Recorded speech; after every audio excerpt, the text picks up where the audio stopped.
गुलाम नबी आजाद ने एक बात बोली तो मुझे लगा कि मुझे पढ़ना चाहिए कि क्या है, तो मैंने शेख अब्दुल्ला साहब की ऑटोबायोग्राफी पढ़ी। उन्होंने भी बोला है कि हमारे पूर्वज भी हिंदू ही थे। और तो और आपको बताऊं, बेनजीर भुट्टो की जो ऑटोबायोग्राफी उन्होंने लिखी थी आज से 25-30 साल पहले, डॉटर ऑफ द ईस्ट, उसमें उन्होंने लिखा है कि उनके पूर्वज राजस्थान के राठौड़ से। बहुत सारी बातें ऐसी, इसमें कहीं कोई किंतु परंतु की गुंजाइश नहीं है। मुझे लगता है कि कुछ लोग जो अपनी सियासत की दुकान, तो नफरत की दुकान और मोहब्बत की दुकान वाली, मतलब दुकानदारी तो है ना, उनकी दुकानदारी चलती रहे, इसलिए वो भारत से अलग आइडेंटिटी भारत के भिन्न भिन्न मजहब के लोगों की बनाकर रखना चाहते हैं। ये एक समस्या है।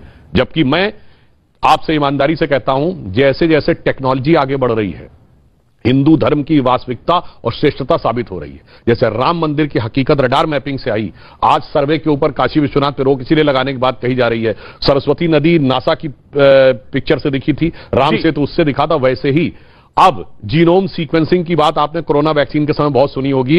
इवन अमेरिका ने घोषणा की है कि ऑलमोस्ट ह्यूमन जीनोम की कंप्लीट मैपिंग हो गई है। जिस दिन ह्यूमन जीनोम की मैपिंग हो जाएगी, एक दौर ऐसा आएगा कि जैसे आज आपकी ब्लड टेस्ट की रिपोर्ट होती है, 15-20 साल बाद डॉक्टर कहेगा अपना जेनेटिक मैप लाओ, और जब जेनेटिक मैप लाएंगे तो तय हो जाएगा कि हिंदुस्तान के किसी मुसलमान का कोई जेनेटिक कनेक्शन भारत के बाहर नहीं। भाई एक और बात आपको बात बताता हूं, अभी इन्होंने एक बात कही थी ना, जय सिया राम, जय श्री राम, ये बहुत लोग बोलते हैं। अरे जय श्री राम का नारा कब था? जब राम मंदिर राम लला के लिए था। भाई अभी तो राम लला थे, बालक राम थे। सिया राम तो तब आएंगे जब युवा होकर विवाह होगा।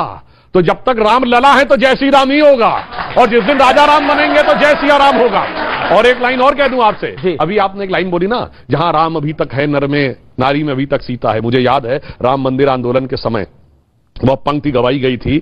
मैं जब गया था ताला खुलने के संकल्प लेके, तो उसमें कहा गया था, जन जन के मन में राम रमे और प्राण प्राण में सीता है। हर हृदय की धड़कन रामायण पग पग पर बनी पुनीता है। यदि राम नहीं है सांसों में तो प्राणों का घट रीता है। इसलिए नरनाहर श्री पुरुषोत्तम का हम मंदिर भव्य बनाएंगे। सौगंध राम की खाते हैं हम, मंदिर वही बनाएंगे। और आज आप देखिए, एक लाइन पूरी कर दो, लंबा हो गया मगर एक लाइन। ब्रिटेन का प्रधानमंत्री कहता है कि मेरी मेज के ऊपर गोल्डन गणेशा बैठे रहते हैं और मुझे प्रेरणा देते हैं। यह काल चक्र की गति का परिवर्तन था, जिसके लिए कहा गया था, तात राम नहीं नर भूपाला, भुवनेश्वर कालो कर काला। ये मनुष्य नहीं भगवान थे, काल के काल थे। ठीक है, मैं आपको बताऊंगा साजिद सिद्दीकी, गुलाम नबी आजाद ने जो कहा सही कहा। क्या आपको लगता है उनकी बात से आप सहमत हैं? क्योंकि शेख अब्दुल्ला ने भी अपनी ऑटोबायोग्राफी में यही लिखा है।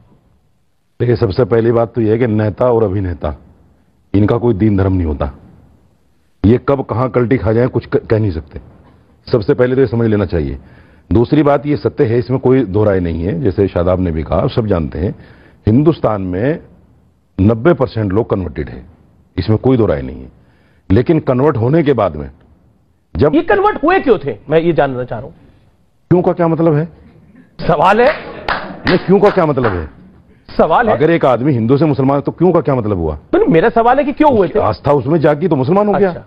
भाई किसी की आस्था क्रिश्चियन में जाग रही, वो क्रिश्चियन हो गया। क्यों का तो कोई सवाल ही नहीं होता। तो इस्लाम में अलाउड है ऐसा? क्यों तो ऐसा हुआ जैसे नहीं, अगर एक बच्चा पैदा हो रहा है कि साहब ये पैदा क्यों हो गया, अरे हो गया भाई, ऊपर वाले ने दे दिया। हमें पता है बच्चा कैसे पैदा हो रहा है, बताने की ऐसे नहीं, क्यों? वो पता है, कन्वर्जन के लिए पूछा है। बच्चा तो पैदा हो रहा है, पता है कैसे पैदा हो रहा है। बहुत विद्वान मानता था आपको तो कैसे और क्यों में भी फर्क का पता नहीं। कैसे और क्यों का फर्क पता नहीं आपको? आप इतना, मैं तो विद्वान मानता था आपको बहुत। अरे मैं भी आपको विद्वान मानता हूं, तभी तो आपसे सवाल पूछो। कैसे और क्यों का फर्क पता नहीं, तभी आप विद्वान हो, तभी तो आपको कैसे और क्यों का फर्क पता नहीं। मैं तो सवाल पूछ रहा हूं भाई, क्यों हो रहा है? भाई सोच के तो पूछा करो। जब हमने मान लिया कि हाँ कन्वर्टेड है, अब कन्वर्टेड क्यों है उस पर मत जाइए। जो आदमी इस्लाम में, कोई ऐसी बातें छुपाना चाहते हैं, जो छुपाना नहीं चाहता, छुपाने का क्या मतलब है इसमें? तो बता दीजिए। फिर आप एक बेतुकी बात बोल गए। बेतुकी नहीं, मुझे गर्व है कि मैं हिंदुस्तानी हूं और मुसलमान हूं। मुझे गर्व है, और मैं सीना ठोक के कहता हूं, 156 इंच का सीना लेके कहता हूं मैं मुसलमान हूं। 156 इंच का? यस, 56 नहीं, 156 इंच। और मुझे कोई रोक नहीं सकता इस पर। अभी सुधांशु जी जो है फिर मुस्लिम देशों में पहुंच गए।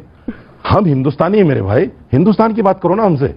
मुस्लिम देशों में क्या हो रहा है, हम तो नहीं बैठ के बात करते हैं यहाँ क्या हो रहा है। अगर मुस्लिम देशों की बात करो तो मैं आपको एक सत्य बताता हूं। आज देखिए, मैं अभी हज पर होकर आया हूं सर, वहां हजारों लोगों का मजमा था। एक 10 रियाल किसी का गिर गया, वो बेचारे का, किसी आदमी ने उसको हाथ नहीं लगाया उठाने के लिए। क्यों? पता है कि अगर ये उठा लिया चोरी हो गई तो हाथ काटा जाएगा। बिल्कुल, इतने सख्त कानून है वहां।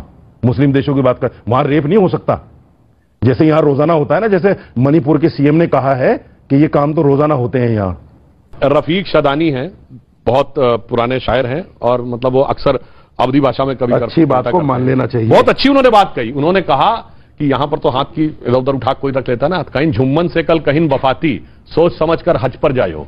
झुम्मन से कल कहीं बफाती सोच समझकर हज पर जायो, हिया की लब जब हुआ न चलिए आपन आपन हाथ बचायो। आप अपना ये सही तो है कि आप अपना आपको सही करके जाना पड़ेगा। जो बात मैंने कही वही इन्होंने एक ना आप जुम्मन है, जो ना आप अपना हाथ बचा के आए हो। अरे भाई, ना आप जुम्मन है, ना आप अपना हाथ बचा के आए हो। हाँ, बचा के आए हो। खत्म बात। बचा के आए हो। अब एक सीरियस बात कह दूं जी, कहा देखिए धर्म परिवर्तन होता है जिसको समझ आ गया। मजे की बात यह है कि सबसे जो अशिक्षित लोग होते हैं उन्हीं सबसे पहले धर्म समझ में आता है।